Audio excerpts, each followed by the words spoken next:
President Trump has said that the history being taught today is a lie, and in a sense, he's right. But don't try telling him that. Oh, yeah. Hold on. Hold on to your family. Lay low.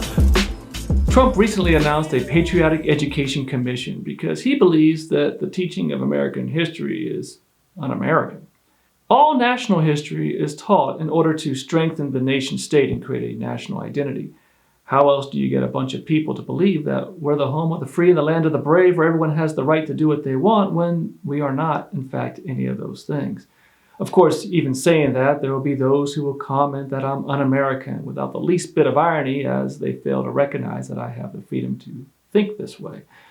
What they're really saying is, we support your right to do whatever you want, and think whatever you want, and say whatever you want, as long as it's what I want. And that, in effect, is what Trump is trying to do. His Patriotic Education Commission is straight out of the German Kaiserreich and Meiji Japan Educational System Handbook for Nationalism. Of course, this is an election stunt, but it speaks to him and his base who feel that their way of life is under attack. And what is that way of life? It's the idea that white people have never done anything wrong. They are losing their America. They have been able to dictate the narrative, and now that the uncomfortable truth is out there, they are having to confront it. So this is how they do it. Trump says he wants a pro-American curriculum, which is odd because if you open any American history book, that's exactly what you already get.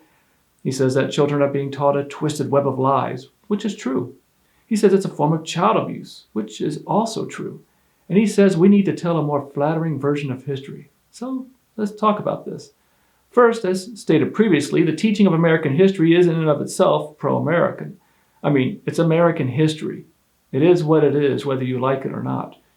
We are trying to form a more perfect union. How do you get better without reflecting on the mistakes of the past? If you don't want America to be the best that it can be, then I'd submit that that would actually be anti-American. Teaching a true version of American history, warts and all, is pro-American. Of course, what they mean is that if you say anything bad about white people, then you must be anti-American because they see America as the domain of whites, or at least, at the very least, whites controlling everything. They aren't going to say that, but that's what it is. Trump says that kids are being taught a twisted web of lies. He's right. Take a look at your American history book. The absence of history in it means you aren't telling the whole story. That means it's a lie. The idea that slavery was about state rights, that's a lie. This also means that we are already telling a more flattering version of history, the other point Trump felt was so important. We smooth over the rough parts and sanitize the rest to the point that they have no real meaning at all. Take the March on Washington, for example. That's not its real title. It's actually the March on Washington for Jobs and Freedom, but Jobs and Freedoms implies that Dr. King felt that blacks in America weren't afforded those because of whites, and so we got to make sure we don't mention that part. Thus, it's the March on Washington. We also only focus on I Have a Dream, when that wasn't even the actual part of Dr. King's speech.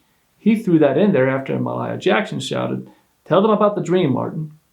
His speech wasn't some idyllic dream. It was more about the national nightmare that is the plight of the African American, that, quote, still languished in the corners of American society and finds himself in exile in his own land. And so we've come here today to dramatize a shameful condition. In a sense, we've come to our nation's capital to cash a check. When the architects of our republic wrote the magnificent words of the Constitution and the Declaration of Independence, they were signing a promissory note to which every American was to fall heir. This note was a promise that all men, yes, black men as well as white men, would be guaranteed the unalienable rights of life, liberty, and the pursuit of happiness. It is obvious today that America has defaulted on this promissory note insofar as her citizens of color are concerned. Close quote. Dr. King said we refuse to believe the Bank of Justice is bankrupt, that there are insufficient funds. Why don't we talk about that part? Well, because it doesn't fit the white narrative that everyone is free and happy, so we gloss over it. Finally, Trump says this is child abuse.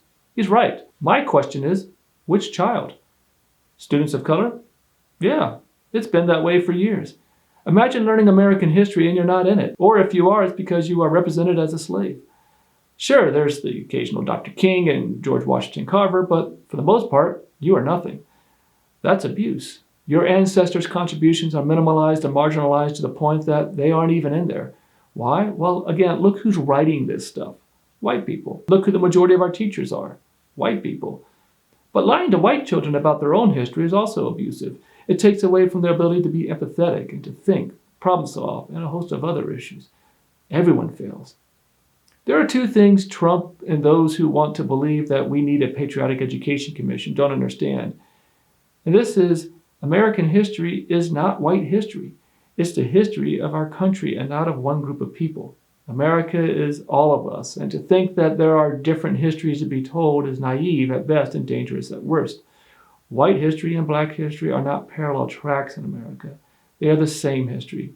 But there are different experiences that are equally valid and which need to be equally shared in our history books, along with the experience of all those who are part of this great American experiment.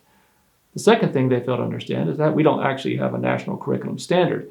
Each state and district writes their own. So making some national committee on it is utter nonsense and grandstanding, which is exactly what he thinks American history should be. This has been Locked In with Loki.